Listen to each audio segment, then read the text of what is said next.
રાજકોટમાં ઋષિવંશી ગ્રુપ દ્વારા સર્વજ્ઞાતીય સમૂહ લગ્નનું આયોજન કરવામાં આવ્યું હતું. સમૂહ લગ્નમાં 28 જોડાએ રજીસ્ટ્રેશન કરાવ્યું હતું.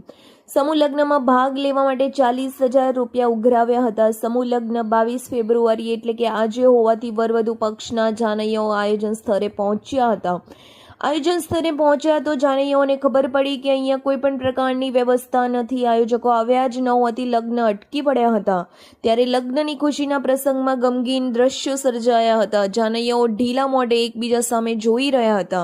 કન્યાની આંખોમાં આંસુ છલકાતા હતા. હરખ અને ઉત્સાહ પર પાણી ફરી વળ્યું હતું. જોકે પરિવારો જાન પરત લઈ જવી પડે તેવી સ્થિતિ સર્જાઈ હતી. આ ઘટનાની જાણ થતાં પોલીસ ઘટના સ્થળે પહોંચી ગઈ અને તપાસ હાથ ધરી. રાજકોટ પોલીસે લગ્ન કરાવવાનું બીડું ઝડપ્યું અને લગ્નની વિધિ શરૂ કરવામાં આવી.